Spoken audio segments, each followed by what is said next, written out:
নমস্কার বন্ধুরা, আশা করি সবাই ভালো আছেন। আমি প্রিয়াঙ্কা পাঁচফোড়নে সবাইকে স্বাগত জানিয়ে শুরু করতে চলেছি আজকের একটি দারুণ রেসিপি। দারুণ বলতে আঙুল চেটে পুটে খাওয়ার মতো রেসিপি। তো বন্ধুরা, আজকের রেসিপির নাম হলো ধাবা স্টাইল পনির। তো বন্ধুরা, লুচি, পরোটা কিংবা ফ্রাইড রাইস পোলাওর সঙ্গে দারুণ যাবে। এই রেসিপিটা ট্রাই করুন একবার বাড়িতে, বাড়ির সবাই একদম আঙুল চেটে পুটে খাবে। তো বন্ধুরা, সঙ্গে থাকুন আর কিভাবে রেসিপিটা তৈরি হচ্ছে আর কি লাগছে দেখে নেওয়া যাক। খুব সহজ পদ্ধতিতে আজকে আমি তৈরি করব ধাবা স্টাইল পনির রেসিপি। তো বন্ধুরা, দেরি না করে চলে যাই সোজাসুজি রান্নায়। কিভাবে তৈরি হচ্ছে শিখে নিন। প্রথমেই আমি এখানে নিয়ে নিয়েছি পনির। এখানে 250 মতো পনির আছে। পনিরটাকে ভালো করে ধুয়ে আমি এর মধ্যে দিচ্ছি স্বাদ মতো নুন, মানে পনিরটাকে আমি ভাজা করব তার জন্য দিয়েছি পরিমাণ মতো নুন, আর দিচ্ছি হলুদ আর সামান্য একটু লঙ্কার গুঁড়ো, আর দেব হাফ চামচ মতো আদা বাটা।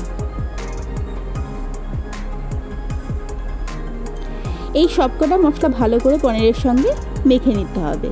রেখে 5 থেকে 10 মিনিট এভাবে করে মেখে রেখে দিতে হবে। পনিরের মধ্যে মশলা মাখিয়ে যদি হালকা ভেজে নেওয়া যায়, যখন পনিরটা আমরা খাবো আর কি, পনিরটা যখন বাইট হবে তখন পনিরের মধ্যে যে মশলা থাকে সে মশলার একটা আলাদা টেস্ট পাওয়া যায়। যাই হোক, আমি দিয়ে দিলাম প্রথমেই সাদা তেল। পনিরটাকে আমি ভেজে নেব তার জন্য দিয়ে দিয়েছি পরিমাণ মতো সাদা তেল, আর দিচ্ছি ঘি। আপনারা চাইলে সাদা তেল পুরোটাও ইউজ করতে পারেন কিংবা ঘি পুরোটাও ইউজ করতে পারেন, যে কোনো একটা দিয়েও করতে পারেন। আমি দুটো মিশিয়ে আজকে এই রেসিপিটা করছি। ঘি আর তেলটা বেশ ভালো মতো গরম হয়ে গেলে আমি মেখে রাখা পনিরটা আমি এর মধ্যে দিয়ে দেবো।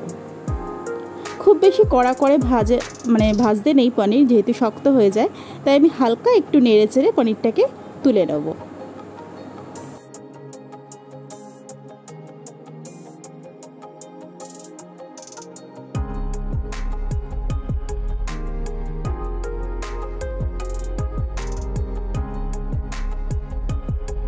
পনিরগুলো সব ভাজা হয়ে গেছে, আমি তুলে নিলাম।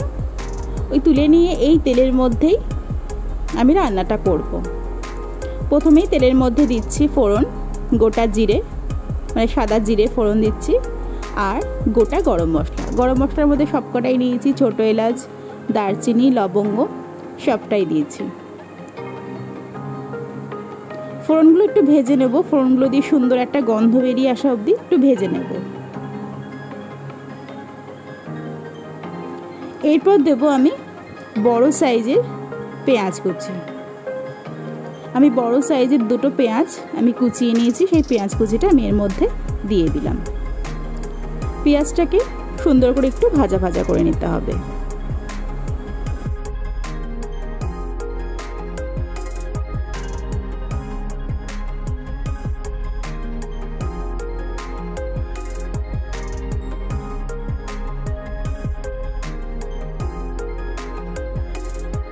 পেঁয়াজের মধ্যে হালকা রং ধরে গেছে। এবার আমি দেবো বাটা মশলা। বাটা মশলার মধ্যেই প্রথমে নিচ্ছি আদা বাটা, দিলাম ছোট চামচের 1 চামচ।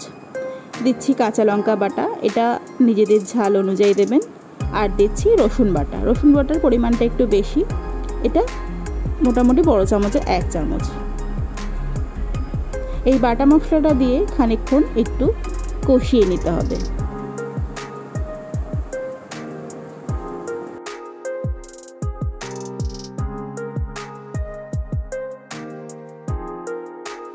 মশলা কষাতে কষাতে আমি এর মধ্যে দেব টমেটো বাটা। আমি বড় সাইজের একটা টমেটো পেস্ট করে নিয়েছি, সেটা দিয়ে দিলাম। সবকটা মশলা দিয়ে এইবার দেব কিছু গুঁড়ো মশলা। প্রথমেই দিচ্ছি চিনি, টেস্টের জন্য অবশ্যই এটা দিতে হবে। নুনটা পনিরে কিন্তু আমি মাখিয়ে রেখেছিলাম, সেটা ভেজেছি। আমি এখানে মশলা অনুযায়ী নুন দিলাম। দেব হলুদ, ছোট চামচের 1 চামচ।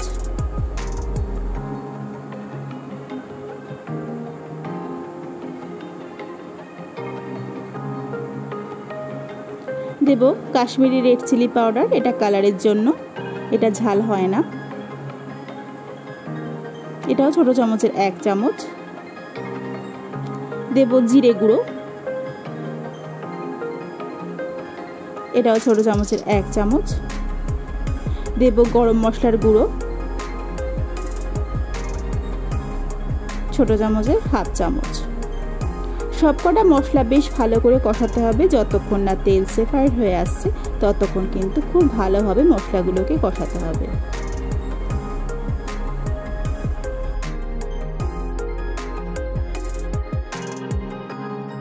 মশলা কষাতে কষাতে আমি এর মধ্যে দিয়ে দেবো টক দই। আমি এখানে 3 চামচ, বড় চামচে 3 চামচ টক দই ভালো করে ফেটিয়ে নিয়েছি। সেই টক দইটা আমি এর মধ্যে দিয়ে দিলাম। টক দইটা দিয়ে কিন্তু একভাবে মশলাটাকে কষিয়ে যেতে হবে। কোনো রকম জল কিন্তু ইউজ করছি না, এই মশলাগুলো এভাবে করেই একভাবে করে রান্না করে যেতে হবে।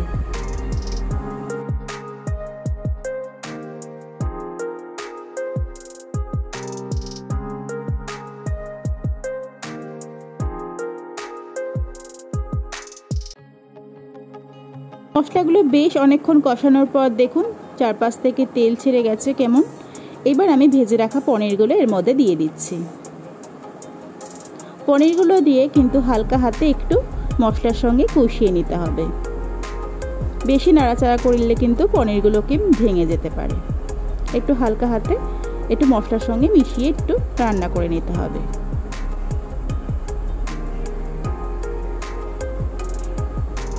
এরপর আমি দেব জল।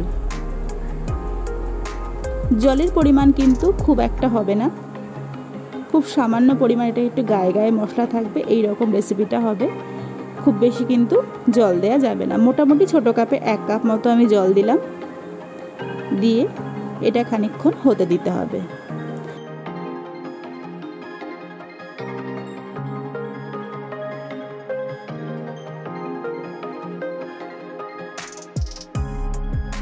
দেখুন রান্নাটা আমার ফুটতে শুরু করে দিয়েছে বেশ ভালোভাবেই। এইবার আমি হাতে ম্যাশ করা কসুরি মেথি একটু দিলাম, দারুণ সুন্দর এটা টেস্ট আসে। কসুরি মেথিটা দিয়ে আমি সামান্য একটু মিশিয়ে দেবো, চারপাশ ভালোভাবে খুন্তির সাহায্যে একটু নাড়িয়ে চাড়িয়ে।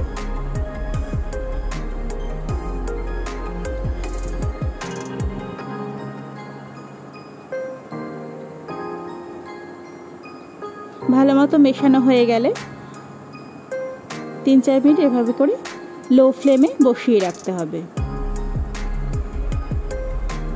আর আমি দেবো এর মধ্যে সামান্য একটু ধনেপাতা কুচি, এটা জাস্ট ফ্লেভারের জন্য, আপনারা চাইলে নাও দিতে পারেন। দারুণ সুন্দর একটা ফ্লেভার আসে আর খেতেও হয় দুর্দান্ত। তো বন্ধুরা, রেসিপিটা দেখেই খেতে ইচ্ছা করছে না? জিভে জল চলে আসছে তো? হ্যাঁ, ঠিক তাই। এত সুন্দর হবে খেতে, বাড়ির সবাই তো ভালো বলবেই আর বলবে আবার করো। তো বন্ধুরা, আজকের রেসিপিটা কেমন লাগলে অবশ্যই জানাবেন, প্রচুর শেয়ার করবেন। আর যারা আমার চ্যানেলে নতুন সদস্য তারা কিন্তু সাবস্ক্রাইব করতে একদমই ভুলবেন না। আর পাশে থাকা বেল আইকনটাও প্রেস করে রাখবেন, যাতে করে এই রকম নতুন রেসিপি সবার আগে আপনার কাছে পৌঁছে যায়। আর পুরনোদের জন্য, তাদের জন্য তো রয়েছে অসংখ্য ধন্যবাদ পাশে থাকার জন্য। তো আজ এই পর্যন্তই।